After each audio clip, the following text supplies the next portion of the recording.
O protestantismo é uma das grandes vertentes, um dos grandes ramos, junto com o catolicismo, do cristianismo. Esse nome protestante, ele é originado de protestos que ocorreu contra algumas práticas, né, da Igreja Católica, principalmente no século XVI. Em alguns países, inclusive no Brasil, esse nome protestante causa um certo desconforto nos praticantes dessa linhagem doutrinária e, por causa desse desconforto, alguns membros acabam substituindo o termo protestante por evangélico, dando, portanto, uma ideia de retirar esse termo polêmico, negativo, que causa o termo protestantismo, e substituindo pelo nome evangélico, com claro objetivo de dar uma ideia de positividade ao movimento, às pessoas que seguem essa doutrina religiosa. Mas de onde surgiu, né? Como foi que ocorreu toda essa onda de revolta contra a Igreja Católica? Quais os principais membros que participaram desse movimento?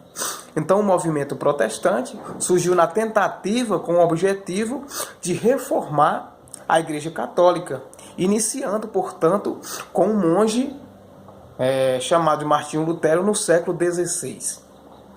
Quais os motivos que Lutero, portanto, encontrou para se rebelar, para se revoltar contra a Igreja Católica, do qual ele era próprio membro, né?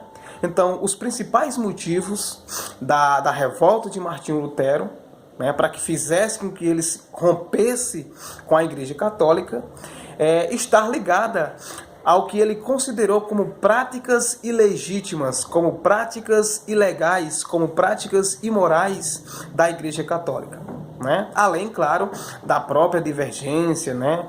da própria discordância em relação a outros princípios, a outras ideias, a outros dogmas praticados pelo catolicismo. E aqui nós poderemos citar, né, por exemplo, a adoração de imagens, o celibato, que é aquela questão dos praticantes, né, não poderem se casar, as missas, que eram sempre em latim, né, a autoridade do Papa, né, visto como pessoa infalível, né, como alguém que nunca falha, né, além de outros tantos motivos que Martinho Lutero conseguiu se revoltar no século XVI. Então, para os protestantes, a salvação, que é um dos princípios também do catolicismo, então, para os protestantes, para as pessoas que participavam daquela revolta, a salvação é uma conquista, né? É algo que deve ser conseguido por meio da graça e por meio também da bondade de Deus. E para isso, né, cada pessoa poderia ou pode se relacionar diretamente com o seu Criador, sem, portanto, ter intermediários, sem, portanto, ter alguém a quem repassar suas angústias e essa pessoa repassar para um ser criador de todo o universo. Então, sem a necessidade, portanto, desse intermediário. Diferentemente dos princípios, das ideias, das doutrinas da Igreja Católica, que diz, portanto, que o único método para obter a salvação era a partir dos sacramentos, era a partir dos rituais, da purificação da alma, realizado, portanto, com a intermediação, né, de pessoas que eram consideradas santificadas, como padres, como bispos, etc., né?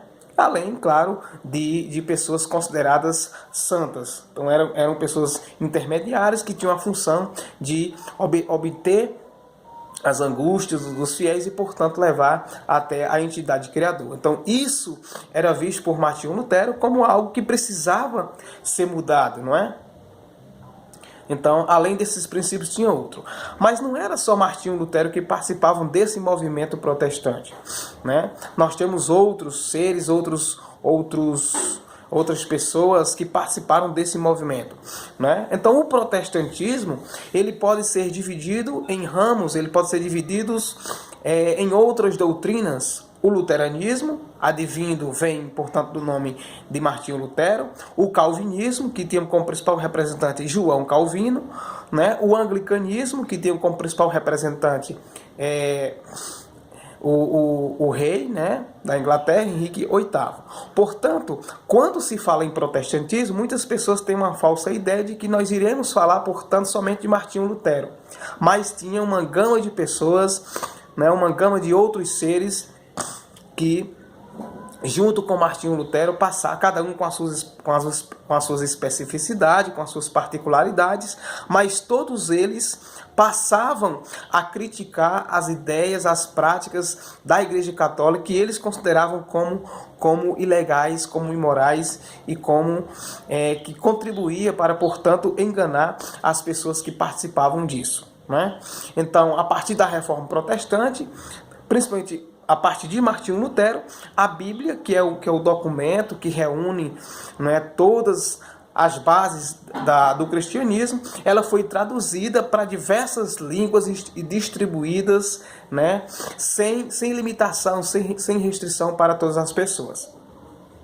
No Brasil, é importante a gente colocar isso também, que no Brasil, essa linhagem, essa vertente do protestantismo, ela foi traduzida, ou ela foi trazida, aliás, por holandeses, né, também já no século XVII, aliás, entre os anos de 1624 e 1625, e ela foi propagada, ela foi espalhada, principalmente entre os indígenas. Algumas pesquisas recentes mostram o crescimento do protestantismo entre os brasileiros.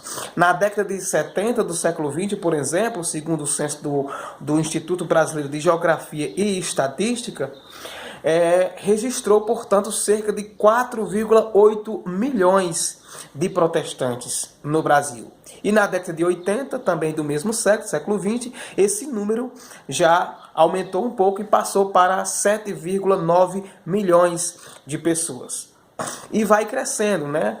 Em 1991 já eram 13,7 milhões de pessoas que se consideram protestantes no Brasil, e já no século XXI já se tem esse número já alcançado para cerca de 26 milhões de pessoas que se autodeclaram como protestantes. Ainda segundo o censo do IBGE, se esse crescimento se mantiver estável, né, ou seja, numa crescente, ao longo dos anos, em 2020, metade da população brasileira será considerada protestante ou evangélica. É importante que a gente faça aqui uma discussão entre esses termos evangélico e protestante, porque o termo mais apropriado, o termo mais interessante para se dizer para essas pessoas que não são católicas, não são da Umbanda, que não são do Candomblé, que não são do Espiritismo,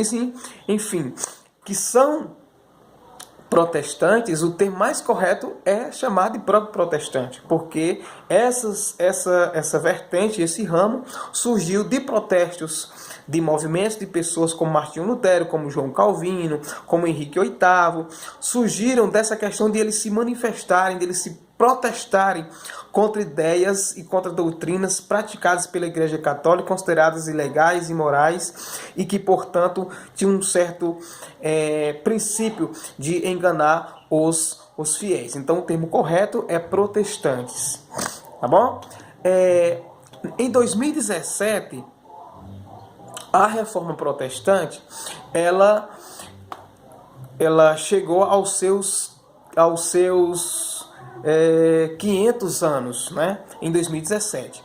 E aqui mesmo, em Altaneira, sobre o convite do professor Vinícius Freire, que é protestante, né, é líder do Ministério Unicê em Altaneira. Então, sob o convite do professor Vinícius Freire, o professor Tolov e eu participamos de uma mesa redonda para discutir, né, para debater os avanços e os desafios a partir dos 500 anos da Reforma Protestante. Naquela oportunidade, por exemplo,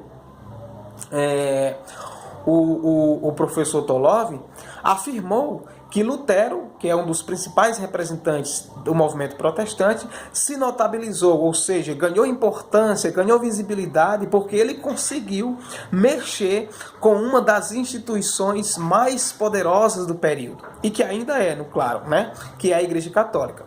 Quase foi queimado por isso, né? Por quê? Porque ele fez alianças, porque as alianças com os monarcas acabaram o livrando, né, desse processo de queimação, né, que era uma das práticas mais horríveis da Igreja Católica. Todas as pessoas que eram contra as suas ideias, contra as suas doutrinas, eram queimados vivos, né? E Lutero acabou escapando disso porque acabou fazendo alianças com os monarcas, em uma clara, portanto, demonstração de que política e religião sempre andaram juntas e ainda andam. Prova disso, né, é a questão de uma grande pressão que os movimentos cristãos, que os movimentos religiosos, principalmente cristãos e protestantes, exerceram sobre a questão do processo educacional, sobre a reforma na educação, incluindo, portanto, uma ideia de que não se deve discutir em escola a questão de gênero, de sexualidade. A gente sabe que isso não pode ser colocado porque a educação é para a cidadania, a educação é para a diversidade, e a gente precisa discutir essas e muitas outras questões, não é? Então, uma das questões, um dos centros de discussão que levou o surgimento do movimento protestante foi justamente a venda de indulgência. Lutero bateu muito forte nisso, não é? Mas aí vocês poderiam perguntar, Nicolau, mas o que é venda de indulgência? Que foi o principal motivo da explosão da reforma protestante, que foi um dos principais motivos que fez com que Lutero se revoltasse drasticamente contra a Igreja Católica, né? E que dividiu inclusive o cristianismo entre católicos e protestantes, hoje chamado de evangélicos, né? Então, a venda de indulgência ou a venda do perdão, a pessoa que comete pecado, naquela época, comprava o seu perdão, porque a igreja aceitava isso, né? Foi o principal motivo do surgimento da reforma protestante. E continua sendo ainda, infelizmente, praticado em grande medida pelas igrejas protestantes, né, de hoje. Inclusive praticada pela Igreja Católica hoje em dia. Então veja que nós discutimos naquela época com o professor Tolov e com o professor Vinícius essas questões de mudanças e essas questões de permanências, né, dentro do movimento protestante. O que foi que mudou? O que foi que permaneceu de lá para cá? O que motivou a reforma protestante naquela época continua hoje? Em grande parte sim, né? Então veja que a partir do século XVI a gente testemunhou o surgimento de várias vertentes, de várias linhas religiosas, né, principalmente protestante, e de líderes como Martinho Lutero, né, que acabou marcando época, que acabou marcando história. Foram além dele, né? Foram além dele porque não ficaram apenas no campo da religiosidade, mas que acabaram usando da questão religiosa para lutar por justiça social, para lutar por questão de igualdade e de equidade racial, né? Eu poderia aqui citar o pastor Martin Luther King, que é um dos grandes ícones do movimento negro, né? E que acabou lutando por essas questões também. Poderia citar o Nelson Mandela, o anglicano Desmond Tutu, né? Enfim, todas essas pessoas se utilizam da religiosidade para fazer algo de positivo para a sociedade. Então, muitas vezes, quando a gente fala de religiosidade, quando a gente fala de catolicismo, de protestantismo e de outras religiões, muitas vezes argumenta-se apenas os pontos negativos, né? Que é muito superior aos pontos negativos. Aliás, que é muito superior aos pontos positivos. Mas é interessante que nós também toque nessa questão da positividade da religiosidade, né? Em épocas passadas, por exemplo, Martin Luther King, Nelson Mandela e Desmond Tutu, né, utilizaram da religiosidade para fazer algo positivo para a sociedade, e hoje em dia nós temos também exemplos de pessoas que utilizam da religiosidade para fazer algo de bom para a sociedade, tá bom? Então, esses bons exemplos de protestantes não apagam o que foi feito de ruim, quando, inclusive, do desenrolar da própria reforma protestante. É preciso que a gente deixe isso bem claro. né? Tão pouco que vem sendo praticado na atualidade, né? Então, essa positividade da religiosidade, ela acaba sendo muitas vezes escondendo, aliás, essa positividade da Igreja Católica, da Igreja Católica, do protestantismo, enfim, essa positividade da religiosidade acaba sendo, né, muitas vezes apagada por um tanto de informações negativas, por um tanto de ações negativas praticadas por essas pessoas que se utilizam do argumento religioso para massacrar, para tornar a tua fé uma mercadoria. Não é? Então é importante que nós deixemos isso bem claro. Perfeito? Espero que vocês tenham entendido. Estudem. Abraço virtual a todos e a todas.